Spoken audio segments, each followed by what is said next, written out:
I'm joined here today by the one, the only. It is, of course, the James Krause coming off the unanimous decision win over Claudio Silva. What's going on, sir? How are you?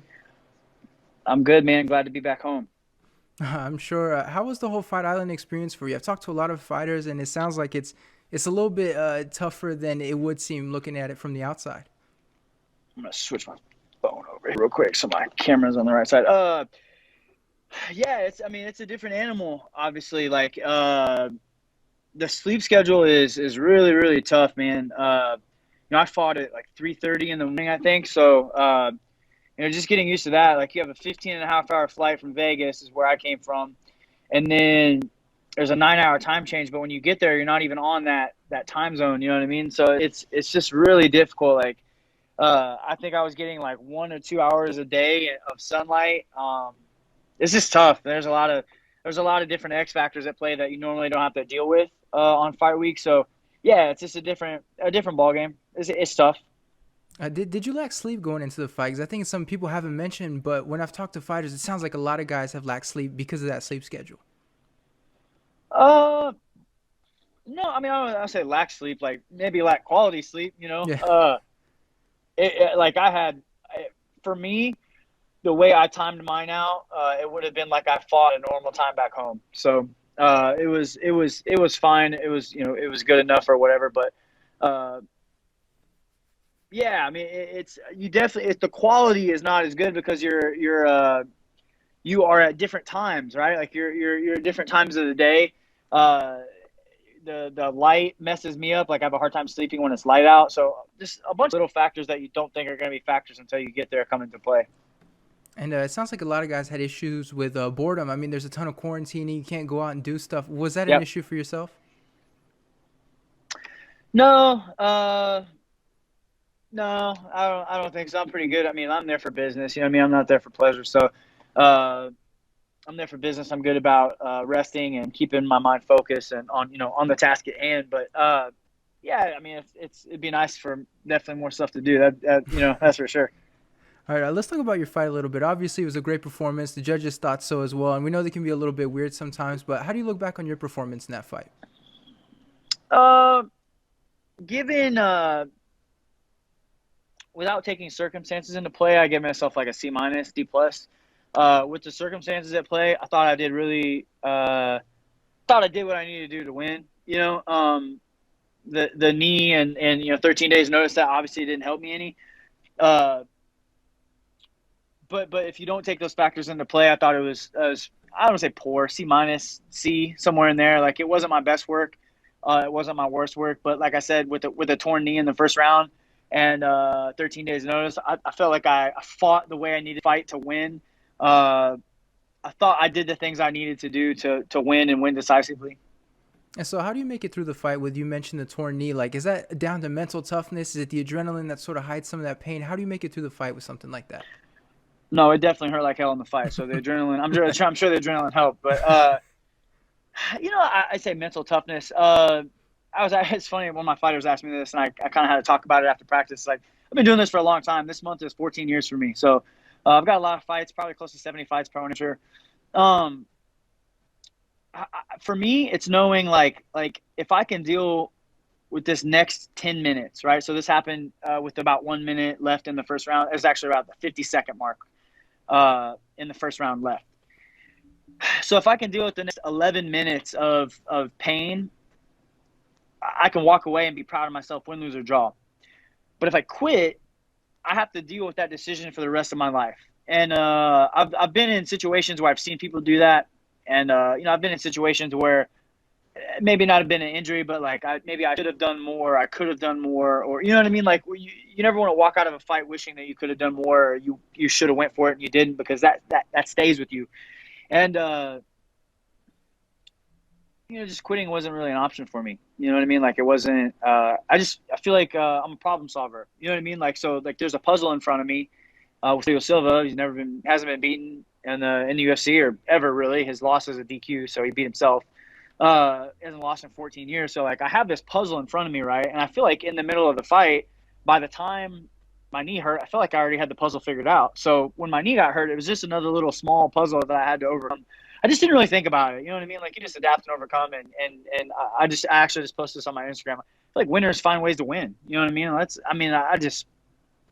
I don't think it's anything admirable or anything like that, to be honest with you. Like, I don't see the admiration in it. Like, if you're a winner, you find a way to win, you at all costs. And that's just what I did, man. I just do what I don't think there's anything crazy that I did. I don't think there's anything to be I don't think it's a big deal. I think if you're a winner and you have a winner's mindset, you find a way to make that work.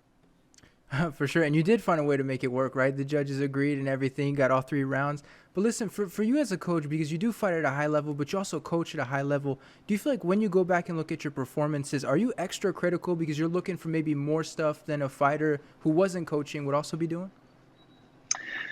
Yeah, I mean, like I am the bar. Like for my guys, I'm the standard. So I have to hold myself to a high standard because listen, I can't ask my fighters to do something that I wouldn't do or I haven't done. Like I have to be able to hold that standard at a high level. So if I walk in and I say, oh, that was a great performance, and then I have somebody else walk away with a 30-27 win, I'd better call that a great performance too. But I felt like I could have finished that fight. I feel like if I wouldn't have torn my knee, I would have finished that fight. So am I proud of myself that I walked away with a win? Given the circumstances, I'm proud of the things that I overcame. I'm happy that I came out with a win over a really quality, tough opponent. But if you take those factors away, if you just look at the fight as a whole, I think I could have done more. I think I could have finished the fight. There's always things to learn. You know what I mean? You got to take something away from it. I would be irresponsible of myself and my team if there was nothing to take away from this to learn from. And so while we're on the subject of you being a coach, how does it affect your coachability as a fighter? Because I assume you have to sort of put the coaching to the side when it's you fighting. Has that changed at all, your coachability as a fighter? Well, I think that's why you see me taking more short notice stuff, so it doesn't interfere with all my other guys. But my other guys actually come first. I work around their schedules, not the other way around. So, a lot of the kids that I coach are newer and their careers are just starting out and they're just starting to ramp up. Been doing this for a long time, and I've had my shots and I've had my chances, and like at this point I just really enjoy competing still, and I enjoy learning as a coach. I compete to get better as a coach as well. So I work around them, and this opportunity just came up and just so happened to fit within my schedule. So I took it. And so the big thing we're seeing after the fight, especially on Reddit, I know the people of Reddit enjoy this so much, but there's a lot of talk between you and Joaquin Buckley. It seems like there's sort of people trying to turn this into some sort of story, some sort of beef. What's the story there? Has this been blown out of proportion at this point? Well, I even call it beef. It's not beef. Like he doesn't like me, I don't like him. I think it's pretty clear cut. Like two people they don't have to like each other. It's okay. It was literally probably an 8-message Instagram exchange back and forth. He basically wanted to come spar my guys, and I said that's not really how it works here. Like I have a very structured program. We don't just have guys come in and spar. You know what I mean? Like that's not my thing. I don't want my guys just fighting people. That's not how it works. And he said something along the lines of like, yeah, obviously you're scared because I beat you and your team up. And I said, listen, dude, like I've been in the UFC longer than you've been fucking fighting, man. Like if you think for any second that anybody in these doors are scared of you, you're fucking crazy. Like I fought way better guys than him on way less notice. You know what I mean? Like, so to say that I'm scared of a guy that's 1-1 in the UFC is comical to me. And that's not to take anything away from him. Obviously I respect his viral knockout, beautiful knockout. Like I've known we're from the same area. Like I've never heard anybody say a good thing about him. And anything that I've ever seen from him is him just talking shit, running his mouth. So I just don't have a lot of respect for him. And most of the time he's calling out somebody a weight class or two below him. So like for me, this is where I come from. That's just a bitch move. Like, and I just don't have a lot of respect for that. So, but like, I think the whole thing's been blown out of proportion for sure. Like it was just a little back and forth exchange and we went on our way. Like, I don't give a shit. I'm not losing sleep over it. You know what I mean? If the dude wants to fight me, send a contract. I'll go back up the middle. I don't care. You know what I mean? Like, yeah. I'm not afraid of the dude. You know what I mean? Like I fought way better, way more skilled guys than him. Yeah, you know what I mean? I don't know what to say. I think it has been blown out of proportion, but there's also real stuff there too. But I don't know. It's not a big deal to me. I don't know. And so how do people sniff out this story? Because I feel like one day I was on Twitter and all of a sudden you're answering questions about this. How did people figure out that there was a story there?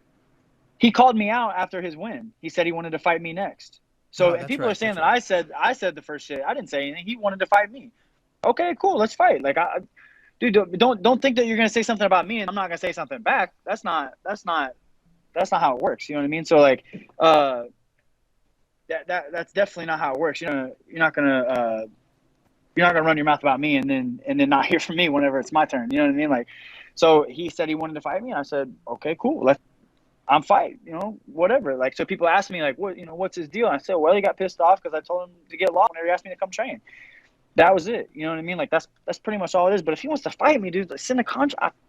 I'm not afraid to fight the dude. You know what I mean? Like I'll fight him tomorrow. Maybe not tomorrow. My knee's fucked up right now. Right. But Yeah. uh, I'm not afraid of that dude at all, man. Like, uh, yeah, I just don't have a lot of respect for him is all. And listen, this is the thing that irritates me the most about this whole deal is he's trying to play like Mr. Nice Guy in his interviews. I see what he's doing.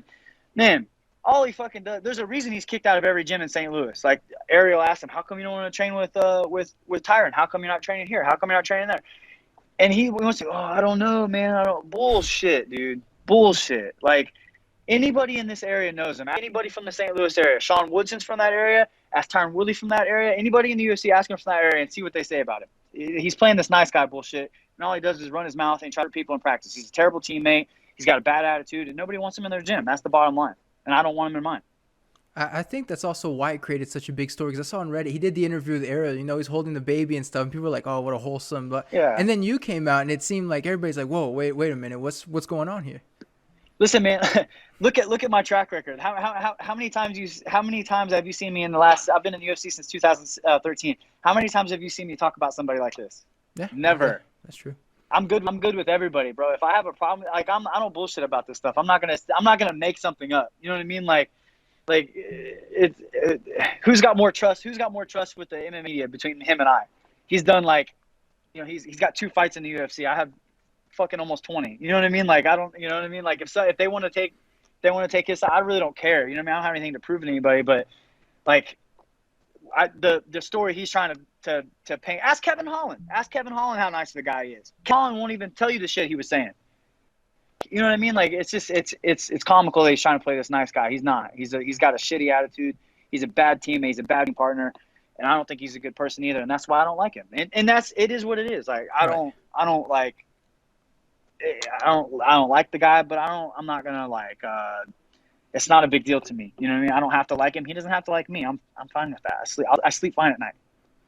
So with this fight kind of being talked about, would this do anything for your career, or is this more just like a kind of a fun thing for the fans? No, it won't do anything for me. Like he's got 2 fights in the UFC. Like what? You know what I mean? Like what good does that do me? And he's a middleweight. Like what good does that do for me? It doesn't do anything for me. You know what I mean? Like I just beat a guy hasn't been beaten in 14 years. Like what good does me fighting a guy that's 1-1 in the UFC? And by the way, he's got a pretty tough fight coming up. So he may want to worry about that fight before he starts barking up my tree. But you know what I mean? Like I don't. Once again, like I feel like there's been far too much attention given to this. It's not even a thing. Like it's not even a thing. If they want us to fight, I'll fight the dude. I don't care. 80, 70, 85. He said he's 70. Come to 70. That even better. Like if we both make 70, that's great. I'm not an 85er. I know he's gonna say, "Oh, you fought so and so at 85." Dude, I took the fight on short notice. Didn't cut a single pound. Like whatever. You know what I mean? Like I'll fight him at 85. If he can make 70, which I don't think he can make 70 because he's tried to make 74 and he's mid. So you know what I mean? Like it's just I see through his bullshit is all I'm saying. And he tries to paint this picture of a person that he's not. And that's where I start to take offense. It's like, dude, I think you're full of shit. I don't think you're the person you say you are. It is what it is. So what's the timetable on the healing process for the knee? And realistically, when do you think then you'd be able to return? Because it's kind of 2 different questions there. I don't think the knee is going to be a factor in my return. I think I'll return. Like I have a busy schedule. It definitely won't be this year. It'll be next year sometime. I'm not really sure, man. I have a lot of guys that have fights coming up. I think we have like 6 UFC fights in the next 2 or 3 months. So we have a pretty big schedule coming up. I got to make sure my guys are ready. I don't know. I'm not sure, man. I'm not overly active. I fight once or twice a year. That's usually my schedule. So I got 2 in this year. 2 next year would be good. So I don't really have a timetable. It just depends on this knee. It depends on my fighter schedule. There's a lot of factors that go into play of me fighting. So one last question. Realistically, like who do you think you would fight next? Or is this a situation where when we see a welterweight drop out, we might see you pop in? I like the short notice stuff. I really do. I'm always in shape. I train every day, twice a day. You know, like so the short notice for me is no problem. But I really don't know. You know what I mean? I don't know what the UFC plans on me doing.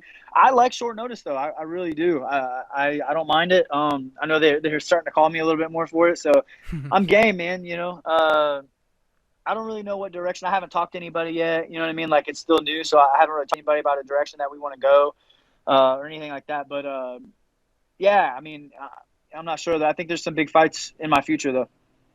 All right, there we go. Well, we look forward to it. Thanks so much for the time, man. I really appreciate it, and congratulations on the victory. Thanks, brother. Appreciate it.